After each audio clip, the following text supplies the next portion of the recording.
Tayo na at sumamba, magpasalamat sa ating Panginoon.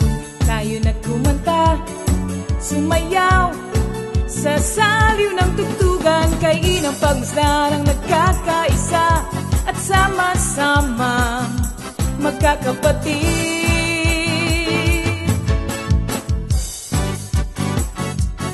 Tayo na sumamba, kumanta. Tayo na sumamba, sumayaw kay Jesus. Tayo na at sumamba, magpasalamat sa ating Panginoon. Tayo na kumanta, sumayaw sa saliw ng tugtugan, kay inang pagmasdan ang nagkakaisa at sama-sama magkakapatid. Kay Jesus ang iyong problema, magdasal, maghintay, magtiwala. Sa oras ng pangangailangan, si Jesus ang katugunan. Si Jesus ang ating Panginoon, kailanman di kanya iiwan. Si Jesus ang ating Panginoon, kasama sa lahat ng oras.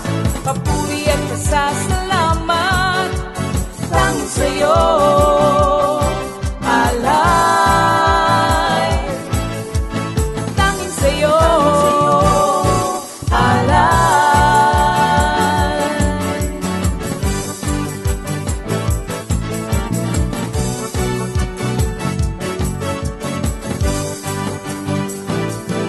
Si Jesus ang ating Panginoon, kailanman di kanya iiwan. Si Jesus ang ating Panginoon, kasama sa lahat ng oras. Si Jesus ang ating Panginoon, kailanman di kanya iiwan. Si Jesus ang ating Panginoon, kasama sa lahat ng oras.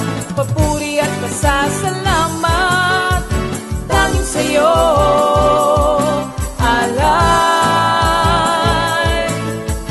Tanging sa'yo, alay.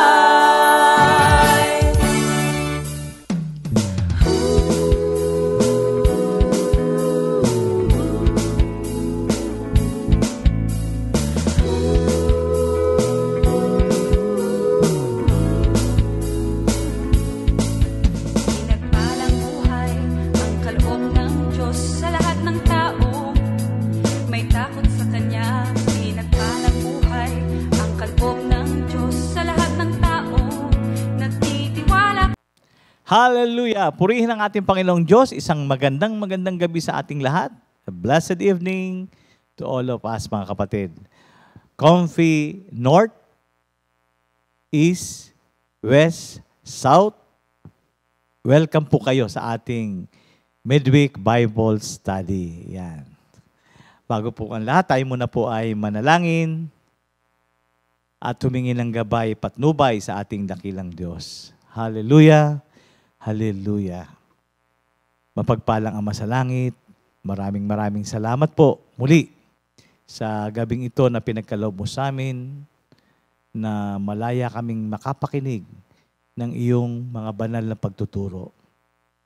Ama, tunay na ang salita mo ay liwanag, gabay at patnubay sa aming buhay. Wala po kaming magagawa kung wala po ang iyong mga salita, Panginoon. Kung kaya sa gabing ito, pagkalooban niyo po kami ng bukas na puso at kaisipan na maunawaan ang bawat pagtuturong maririnig namin, Panginoon. At linisin niyo rin po ang aming mga puso't kaisipan upang maging karapat-dapat kami sa pagtanggap ng iyong mga banal na salita. Ama, itinataas ko po sa iyo ang gagamitin mo sa gabing ito mula sa praise and worship team, Panginoon, sa music ministry, sa banda, sa magpapakanta, Lord. We ask for your double portion of your anointing. At higit sa lahat, sa aking kapatid na gagamitin mo sa pagtuturo ng iyong mga banal na salita. May your name be glorified tonight, and we bring you back the highest praise, glory, and honor. In Jesus' name we pray. Amen. Yan. Thank you, Lord. Mga kapatid, bisitahin po natin yung ating YouTube channel, Comfy Media. At kung wala pa, create your own account. Sa mga kagaya kong senior, patulong po tayo sa ating mga anak, apo, pamangkin, kung sino man yung ating mga kasama sa bahay ng mga kabataan. Alam na alam nila yan na maggawa ng kanilang account. And then subscribe po para mabuksan natin ang ating Comfy Media. Marami na po tayo doon mga playlist, mga kapatid. Kasama na po doon yung ating mga past events, GMJ, Bible study. Yan, ang sarap mag-review ng mga lessons. Yan.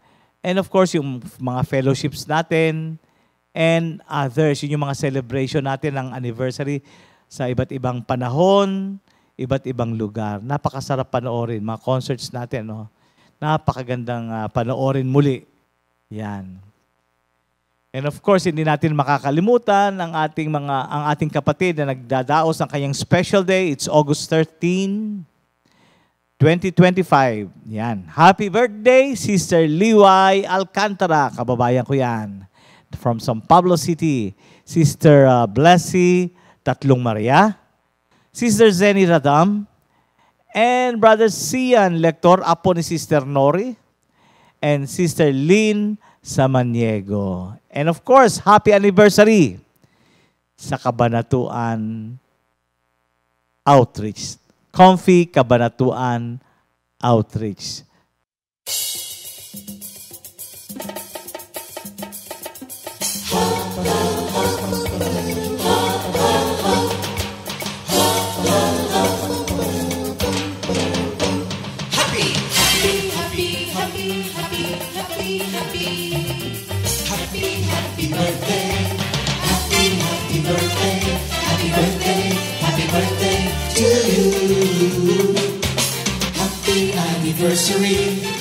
Happy anniversary, happy anniversary.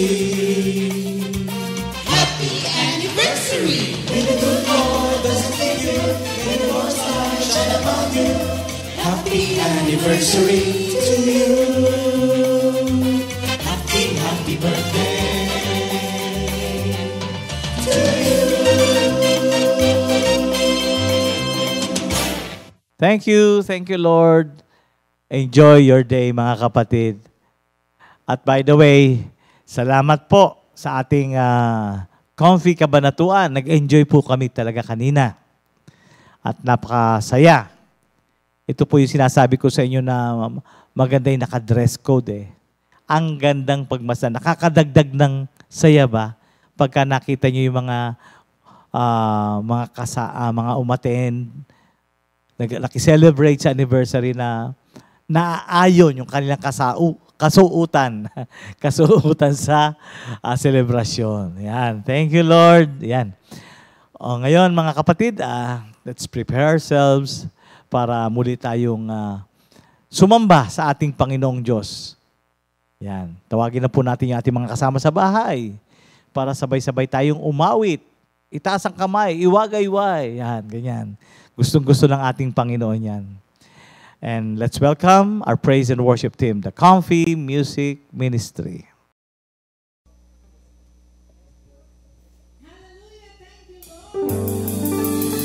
Hallelujah! Good evening po sa ating lahat. Welcome po sa ating midweek Bible study. Kami po ang naiya-worshipper at kasama ko po si Sister Zara, Sister Julian, at ako po si Sister Jerlyn. Thank you, Lord. Sama-sama po tayo umawit at magpuri sa ating Panginoon. Amen. Hallelujah. Good evening po sa ating lahat. Halina po kayo at tawagin po ang lahat ng kasama natin sa ating mga tahanan upang sabay-sabay tayong umawit at magpuri sa ating Panginoon. Thank you, Lord. Palakpakan po natin ang ating Panginoon.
Ako'y magpapasalamat, ako ay dadalhin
Patuloy po tayong umawit at magpuri sa ating Panginoon. Awitan po natin siya ng buong puso. Thank you, Lord. Thank you, Jesus. Hallelujah. Thank you, Lord. May pangamba, pero di aayaw. May pag-abay, pero di susuko.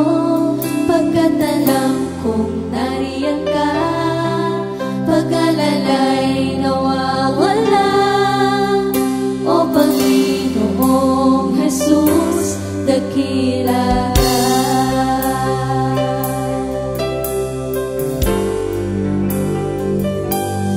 May pangamba, pero di aayaw. May pag-abay, pero di susuko.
glory, hallelujah.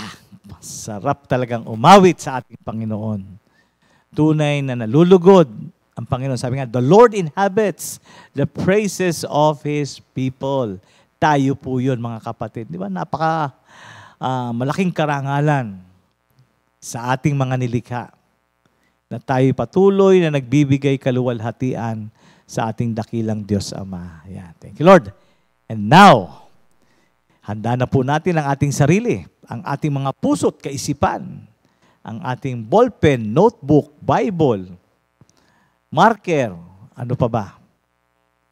Lahat ng gagamitin at kakailanganin natin sa pag-aaral sa gabing ito. Ayan.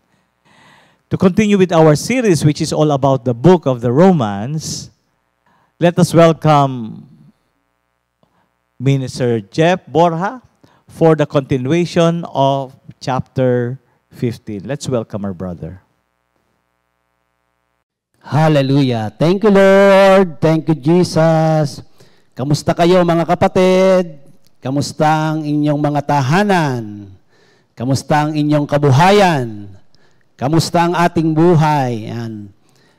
Naway nasa mabuti tayong kalagayan. Ayan. Purihin ang ating Panginoon. So sa ating pong pagpapatuloy ng ating pag-aaral dito sa Book of Romans, ngayon po ay nasa na tayo, Romans 15.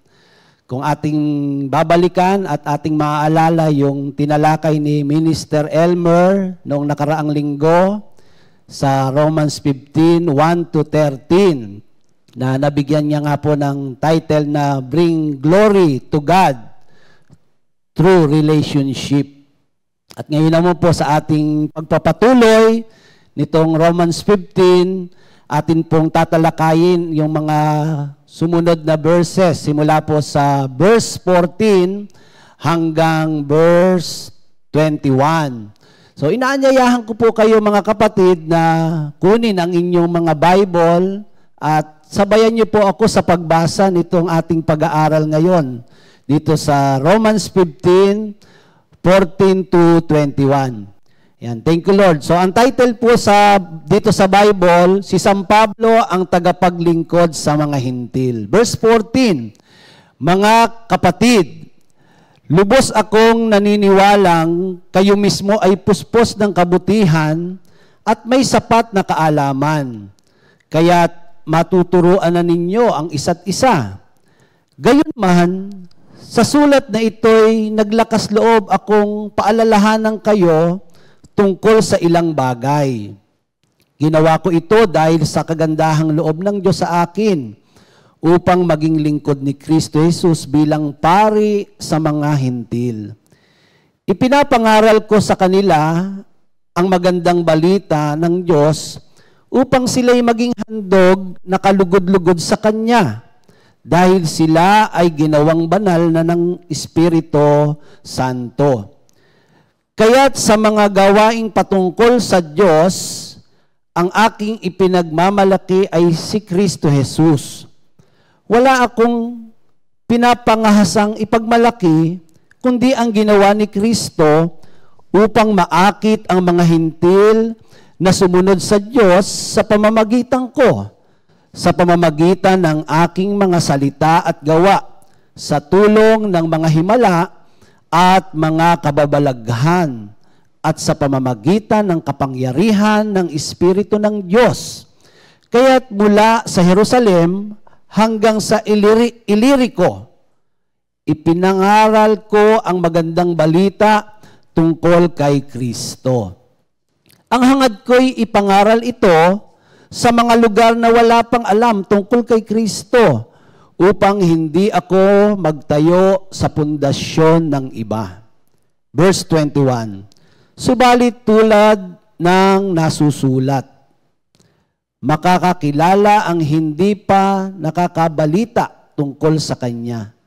Makakaunawa ang hindi pa nakakarinig tungkol sa Kanya. Mga kapatid, ito po ang mensahe ng ating Panginoon para sa ating lahat ngayong gabi. Tayo po'y manalangin. Hallelujah, hallelujah. Father God, in the name of Jesus, by the power of the Holy Spirit, once again, Lord, maraming salamat po napakabuti mo sa amin. Sobra-sobra ang iyong pag-ibig. Salamat po sa iyong habag, sa iyong grasya, Panginoon. Salamat po sa buong maghapon na pag-iingat, paggabay mo sa bawat isa. Ganun din po, Lord, sa mga pagpapala na aming tinatanggap. At tinataas po namin, Lord, ang aming pag-aaral. Hinihiling po namin na kayo po ang magpuno sa aming kawalan, lalo na po sa akin. Wisdom coming from you, Lord. Lagyan niyo po ng salita ang aking mga labi. Lahat ng mumumutawi galing lamang sa iyo, Lord. At magiging pagpapala sa lahat ng makakapakinig. Mag-penetrate po ang iyong word sa puso ng iyong mga anak. Use me as your instrument, as your mouthpiece, Lord. I am nothing without you. Speak to us. Kami po ay matamang makikinig. Ito po ang aming dalangin sa pangalan ni Jesus. Everybody say, Amen. Ayan, purihin ang ating Panginoon. So, alam niyo mga kapatid, ang isa sa dapat po nating maging layunin sa ating paglilingkod sa Panginoon ay ang laging mabigyan ng karangalan ang ating Panginoong Diyos. Kaya nga po itong ating pag-aaral ay nabigyan ko ng title na Bring Glory to God through the work of Christ. Thank you Lord, dahil tayong lahat ay nabigyan ng pagkakataon, awat grasya ni Lord, na magamit ng ating Panginoon para sa kanyang napakabanal na gawain. So kung atin pong mabibigyan ng pansin ng layunin ni San Pablo, ay maipangaral ang mabuting balita sa lahat ng tao. At tayo, yan din naman ang ating heart's desire ngayon na kahit saan tayo makarating, kahit sino ang ating makausap, di ba, na ang gusto po natin ngayon ay ma-share, maibahagi ang salita ng ating Panginoon, sapagkat alam po natin, lalong-lalo na sa panahon ngayon, ang kailangan ng mga tao ay ang salita ng Diyos. Ito ang solusyon. Ito ang solusyon sa lahat ng problema na pinagdadaanan ng mga tao. Kaya nga, kung atin pong titingnan, ito po ang ating laging tatandaan, mga kapatid. The Word of God is given to us not just for our information, but our transformation. Totoo po yun, mga kapatid, na inihahayag ang salita ng Diyos, hindi lamang para tayo ay bigyan ng information, kundi para ang ating buhay, ang ating buhay ay magkaroon ng changes o pagbabago. Alam naman natin na kapag inihayag ang salita ng Diyos, merong kakaibang nagaganap. Sabi nga, miracles and wonders will follow. Na kapag ipinangaral ang mabuting balita, sa tulong ng banal na Espiritu Santo, kahit yung pinakamakasalanan ay kayang-kayang baguhin ng salita ng ating Panginoon. So, lagi po nating tatandaan, ang Word of God, hindi lang ito inihahayag sa atin to inform us, kundi to transform us, mga kapatid. Kaya ang hangad ni San Pablo na ito ay maipangaral, ang salita ng ating Panginoon. Subalit, hindi niya ito magagawa kung mag-isa lamang siya. Kaya in-encourage niya ang mga Kristiyano dito sa Roma na maging bahagi sa pangangaral ng mabuting balita upang ang mga tao ay makakilala sa Diyos at magkaroon ng malalim na ugnayan sa ating Panginoon. Alam niyo, iyan ang isa sa pinakamahalaga na lahat tayo ay magkaroon ng malalim na ugnayan sa ating Panginoon. Ngayon, tingnan natin kung ano yung mga matututunan natin dito sa Romans 15. So, in-emphasize dito, Paul emphasizes the importance of spiritual maturity and spiritual growth. Alam nyo, napakahalaga niya na tayo ay patuloy na lumago sa ating buhay, sa ating pananampalataya, sa ating relasyon sa ating Panginoon. Alam nyo, napakahalaga niyan na tayong lahat, para tayo ay maging isang patotoo. Napakahalaga na yung buhay natin makitaan ng paglago. No? Kaya sabi niya sa verse 14, tingnan niyo po yung verse 14. My brothers and sisters, I myself feel sure that you are full of goodness, that you have all knowledge, and that you are able to teach one another. Imagine, tingnan niyo yung sabi ni St. Paul dito sa mga believers sa Romans, no? So sa Roma, sabi niya, ulitin ko, my brothers and sisters, I myself feel sure that you are full of goodness, that you have all knowledge, and that you are able to teach one another. So gustong ipaabot ni San Pablo sa mga Roman believers na they are capable of teaching and encouraging each other in the faith. No, yun ang gustong ipaabot ni St. Paul doon sa kanyang sulat sa mga Roman believers na they are capable of teaching and encouraging each other in the faith. So, pag sinabi kasing capable means having the ability, power, or qualities to be able to do something. So, capable means having the ability, power, or qualities to be able to do something. So, kailangan po tayo ay maging kapani-paniwala sa pananalita, kilos, o gawa. Ulitin ko, kailangan po tayo ay maging kapani-paniwala sa pananalita, kilos, o gawa. Alam niyo mga kapatid, ang pagbabahagi ng salita ng Diyos ay hindi ganun kadali. Lalo na po sa panahon nila. Tayo nga, thank you Lord, sa panahon natin, tayo ay merong kalayaan. Malaya tayo na i-share, ibahagi ang salita ng Panginoon sa lahat ng tao, sa lahat ng lugar. Di ba, minsan mapapansin natin na kahit sa mga bus, merong nagpipreach. Sa mga plaza, merong nagpipreach.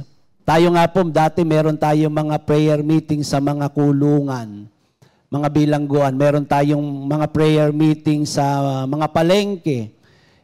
Minsan sa pagka na-assign ka sa palengke, hindi naman lahat makikinig doon. Pero tuloy ka pa rin sa pagpipreach. Kasi yung mga nandoon, syempre namimili sila, hindi naman nila masyadong binibigyan ng pansin. Pero meron namang mga pailan-ilan na makikita mo habang ikaw ay nagtuturo, mga nakikinig naman, nakatingin sa'yo. Ako nga, merong karanasan doon sa nung ako po ay nagko-commute pa, papunta akong prayer meeting. Merong isang nagpipreach doon sa bus. Yung nagtuturo, medyo malaki yung katawan. Parang ang katawanin niya ay, kung kilala niyo po si Minister Dodi, ganun ang kanyang katawan. Tapos na siya mag-preach, nagpas na ng envelope. Biglang merong nag-react na naghalit yung isang pasahero na bakit kailangan pa raw mag-preach doon. Alam niyo, sabi nung nag-preach, tanungin ko po kayo, nagbigay po ba kayo? Minsan, hindi naman pala nagbibigay kung makapag-react. So, hindi po ganun kadali, mga kapatid. Kaya bilang lingkod ni Lord, maikay-claim mo yung yung Philippians 4:13, katulad ng pag-aaral natin ng Monday, pwede mo i-claim yun na, I can do all things through Christ who strengthens me. Na si Lord ang magbibigay sa atin ng kalakasan, lakas ng loob para maibahagi ang kanyang mga salita. So sinasabi ni Paul na itong mga Roman believers, they have a solid understanding of the gospel and they equip to disciple others. Yun ang pinakamaganda. So, pinapaunawa ni San Pablo sa mga believers dito sa Romans na pwede na sila. Kumbaga sa salita natin, pwede na silang pakawalan. O pwede na silang pagkatiwalaan. Kaya nga 'di ba yung katulad ng life verse ng ating community sa 2 Timothy chapter 2 verse 2, take the teachings that you heard me proclaim in the presence of many witnesses and entrust them to reliable people who will be able to teach others also. Yun ang kalagayan ditong mga mga believers dito sa Roma na sila ay equipped na, pwede nang gamitin ng ating Panginoon. Katulad po sa ating community. Alam niyo ba mga kapatid na kung tutuusin po sa ating community, glory to God, ang dami-dami ng pwedeng gamitin ni Lord para humayo, para maging manggagawa, maging lingkod ng ating Panginoon. Nandiyan yung ating mga coordinator na pag pinatayo mo, di ba, na yung pagkuha ng insight, hindi naman po ganun kadali. Yung paggawa ng lesson, hindi naman ganun kadali. Pero meron tayong mga kapatiran, meron tayong mga member, mga coordinator na pag nag-share, glory to God, mga kapatid, na masasabi mo, uy, pwede na itong bigyan ng prayer meeting. Uy, pwede na itong mag-outreach. Pero alam niyo mga kapatid, napakahalaga ng willingness and availability. Hindi ka lang basta willing, kundi dapat tayo ay laging available, no? Sa pagkatawag ng ating Panginoon. Sabi nga, dadaigin ang available yung willing. Kasi maraming willing lang, pero pag tinawag mo, hindi naman available. Para bang gusto kong sumama, pero hindi naman po available. Kaya hindi ka lang willing, kundi tayo ay always available sa calling ng ating Panginoon. Mga kapatid, sabi nga po dito sa Romans 12:11, work hard and do not be lazy. Serve the Lord with a heart full of devotion. Sa Tagalog, magpakasipag kayo at huwag maging tamad. Buong puso kayong maglingkod sa Panginoon. Napakahalaga na tayo, hindi lang tayo puro simula. Sabi nga, be a good starter and good finisher. So tayong lahat, darating ang time, mga kapatid, na bawat isa sa atin, yung sinasabing bench na lang tayo. Bakit? Minsan masakit na ang tuhod, hindi na kaya maglakad ng malayo, minsan hindi ka napapayagan ng mga anak mo o mga apo mo na lumayo pa, pumunta pa sa malalayo para mag-outreach. Pero habang malakas tayo, mga kapatid, magpagamit tayo sa Panginoon. Sabi nga po, be on fire before you expire. Kasi darating yung panahon, kahit gustuhin mo man, mga kapatid, expired na eh. Kaya makikinig ka na, diyan ka na lang sa upuan. Pero habang malakas pa, mga kapatid, no? Na tayo ay, sabi nga, go. Katulad sa Matthew 28:19 and 20, go then to all peoples everywhere and make them my disciples. Baptize them in the name of the Father, the Son, and the Holy Spirit, and teach them to obey everything I have commanded you, and I will be with you always to the end of the age. Ito yung ating Great Commission, mga kapatid. Kaya ganun na lamang katapang, kalakas ang loob ni Saint Paul na i-share ang gospel kahit sa mga hintil. Di ba pag sinabing mga hintil, hindi lahi ni Jesus Christ. Pero si Saint Paul, sabi diyan, yung kahit doon, kaya nga yung title, siya yung sinugo para sa mga hintil. Yun ang nais ni Saint Paul na kahit ang mga hintil ay magkaroon ng kaligtasan, mabago ang kanilang buhay. Kaya sabi dito sa verse 15, but in this letter, I have been quiet, bold, about certain subjects of which I have reminded you. I have been bold because of the privilege God has given me of being a servant of Christ Jesus to work for the Gentiles. Ganong kahalaga sa kanya ang mga Gentiles, mga kapatid, o mga hintil. So, ginagampanan ni Paul ang kanyang tungkulin bilang lingkod ng Diyos. So, sabi niya, I serve like a priest in preaching the good news from God. I serve like a priest in preaching the good news from God, in order that the Gentiles may be an offering acceptable to God, dedicated to Him by the Holy Spirit. So nabanggit niya dyan yung Holy Spirit, mga kapatid. Kaya sabi ko nga kanina, tayo ay, pag inihayag yung salita ng Diyos, magkakaroon ng pagbabago sa tulong ng banal na Espiritu Santo. Hangad ni San Pablo na maligtas ang mga hintil at maging katanggap-tanggap, no, sa Panginoon, at maging katanggap-tanggap sa Panginoon. So kumbaga, iyon yung kanyang dinidesire na itong mga hintil ay maging katanggap-tanggap sa Panginoon, magkaroon ng pagbabago ang kanilang buhay, no? Ma-convert. So sa verse 17, in union with Christ Jesus, then I can be proud of my service for God. So isang karangalan, mga kapatid, ang tayo ay maglingkod sa Panginoon. Ika nga, ito ay highest calling, pinakamataas na pagkatawag. Kaya ipagmalaki natin, parang kaya't ipagmalaki mo, Kristiyano ako, Kristiyano tayo. So, yun, na ang pagiging lingkod ng Panginoon, ito ay highest calling. Kaya sa verse 18, sabi ni St. Paul, I will be bold and speak only about what Christ has done to me, through me. So, sa Tagalog, wala akong ipinagmamalaki kundi ang ginawa ni Kristo. So, take note, sabi niya, kundi ang ginawa ni Kristo.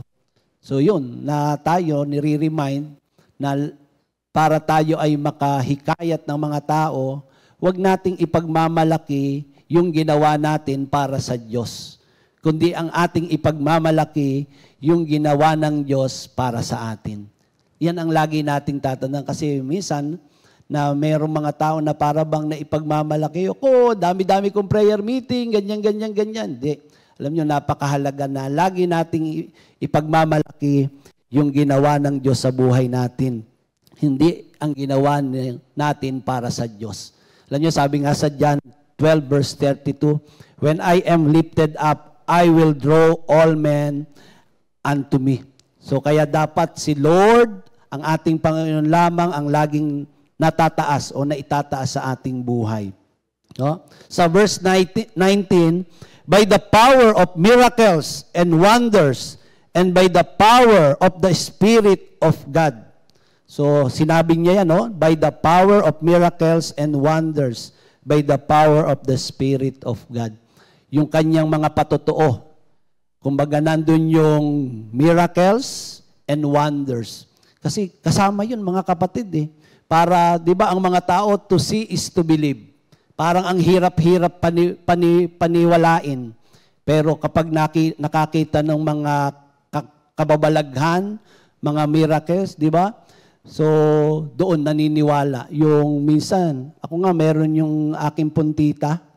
Kaya nagkaroon ng prayer meeting sa aming lugar na nung na mga 80s, late 80s, na si Minister Ernie at si Brother Rene Perez yung pumunta doon na meron akong tita na para bang butot balat na. Sabi nga, isang bulati na lang pipirma, goodbye na. Pero dumating yung ating dalawang kapatid. Pinagdasal yung aking tita. Imagine na buwan yun, no? Buwan na hindi bumabangon dahil dun sa kanyang nararamdamang sakit. Pinadudoktor, wala namang makita. Nung after ipag-pray over ni Minister Ernie tsaka ni Brother Rene Perez, alam nyo, kinabukasan bumangon, tumayo yung aking tita. Simula noon up to now, yung aking tita ay malakas na malakas. Ngayon nga po, siya ay konsihal ng isang barangay. Imagine, kaya doon nagkaroon ng prayer meeting sa aming lugar. O, imagine na, simula doon sa pinakalolo hanggang sa kaapu-apuhan na ilapit, nakakilala sa ating Panginoon. Kaya kasama yun, mga kapatid. Kaya doon sa pangangaral ni Paul, nandun yung power of miracles and wonders. At nandun yung kapangyarihan ng banal na Espiritu.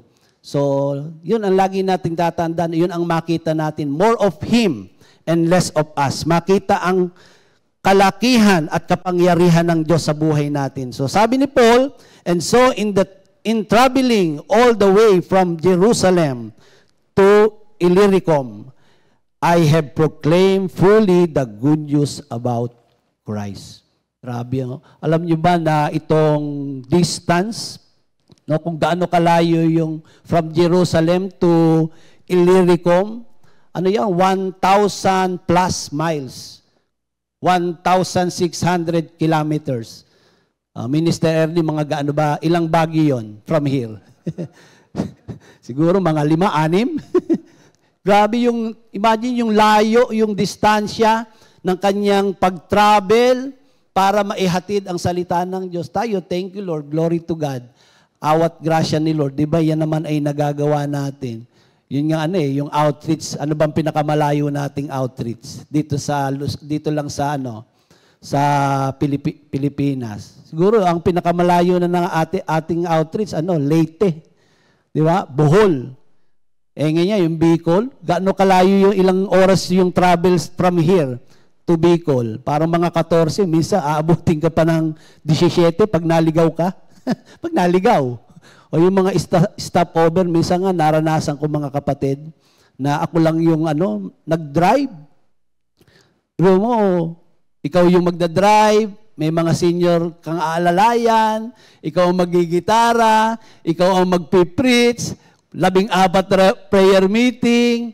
Pero thank you Lord, awat grasya ni Lord, nakakayanan. Kaya lang pag uwi mo ng pagbalik mo sa bahay, 1 linggong travel yon. Pag uwi mo, parang 3 araw, parang binugbog. Pero tuloy-tuloy pa rin. Imagine na, para maipangaral ang salita ng Diyos. Di ba, minsan nga, layo-layo ng travel mo, pupuntahan mo 1 tao. Tapos minsan nga, meron nga kaming napuntahan ni Brother Manny de Guzman. Isa lang yon, tanghaling tapat pa. Alam niyo, nung magpe-prayer meeting na kami, magsisimula na kami, sabi noong matanda, kayo nga'y mag-prayer meeting na dyan at ako'y tutulog muna. Pwede ba akong mahiga din di nahiga yung matanda doon sa upuan. Nag-prayer meeting kami ni Brother Manny. O nung natapos na, nagising yung matanda. Sabi, tapos na ba? O tapos na, hindi na namin kayo ginising. O, di ba para sa iba, hindi mo napupuntahan mo yun, hindi mo nababalikan yun. Pero naalala ko tuloy si Ninong Alex Kaabay, layo-layo ng pinuntahan. Tapos walang sasakyan, naglakad lang. Nung pabalik na siya, nag-pray ngayon siya, sabi niya, Lord, bigyan mo naman ako ng sign kung babalikan ko pa to kasi ang layo-layo. Alam niyo, pag tingalaan niyang gano'n, nakalagay, thank you, come again. Doon sa, anong tawag doon? Yung sa signage, sa arko, nakalagay, thank you, come again. Sabi niya, oy Lord, pinababalik mo nga ako. Diba yung mga travel na malalayo, yun, si St. Paul, hindi niya tinitingnan yung layo, yung distansya, may hatid lang ang salita ng ating Panginoon. So napakahalaga niyan mga kapatid. At glory to God, yan po ay ating naisasagawa sa awat grasya ng Panginoon. No? So sa verse 20, merong lagi nga sinasabi ni Pastor, crucial to. Crucial to. Alam niyo, crucial tong verse 20. Sabi niya dito sa verse 20, my ambition has always been to proclaim the good news in places where Christ has not been heard of, so as not to build on a foundation laid by someone else. So, ganung kahalaga na itong verse 20. Pinapakita dito ni St. Paul. Paul reminded us about Christian ethics.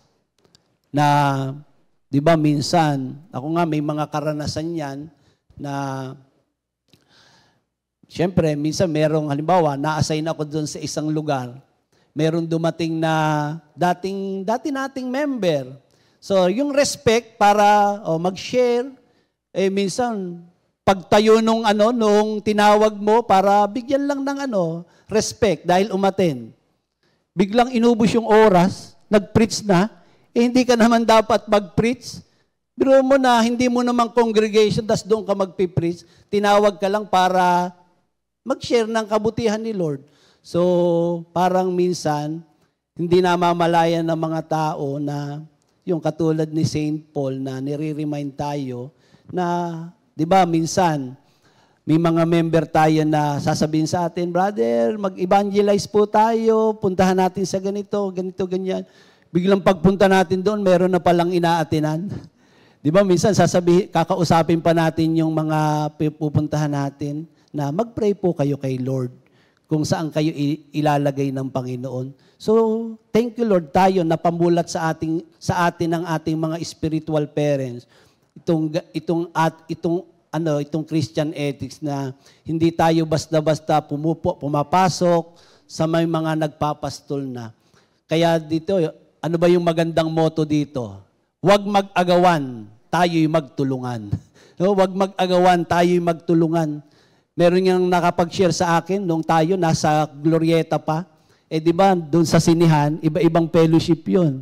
Yung iba, umaatan na sa fellowship, biglang, dito kayo. Parang binabargain. No, di ba? Dito kayo. Wag tayong mangangagaw ng meron ng ibang inaatinan mga kapatid. Napakahalaga ng Christian ethics. Alam nyo, mahalaga yung etiquette bilang mga tagapagturo ng ating Panginoon, no? So, yung motto natin, wag mag-agawan, tayo ay magtulungan. Puntahan natin yung mga lugar na hindi pa naabot ng salita ng Diyos. Napakarami pang sa panahon ngayon, hindi pa naaabot, nakakarinig ng salita ng ating Panginoon. Sikapin po natin na mabigyan ng kaluguran ang ating Panginoon sa pamamagitan ng gawain ng Panginoon na ipinagkatiwala sa atin, no? I-preach natin ang kanyang mga salita in season or out of season. Alam po natin na katulad po dito sa mga Romans, na mga believers sa Romans, so sila'y napagkatiwalaan. So tayo rin mga kapatid, na tayo'y napagkatiwalaan na magbahagi ng salita ng ating Panginoon. Kaya, paggamit tayo kay Lord. Sabi ko nga kanina, be on fire before you expire. Magandang gabi po at pagpalain tayo ng ating Panginoon. In Jesus' name, Amen. Lord, salamat po sa mga nakapakinig ng iyong mga salita. Purihin ka, Panginoon, sa gabing ito. Pagpalain niyo po kaming lahat at maging baon namin ang iyong mabuting balita at maibahagi po namin ito, lalong-lalo na sa mga hindi pa nakakarinig at nakakakilala sa iyo. Gamitin niyo kami mightily, Lord. Thank you, Father God. Thank you, Jesus. Thank you, Holy Spirit. In Jesus' name we pray. Amen and amen. God bless us all, mga kapatid. 2 Timothy 2:2.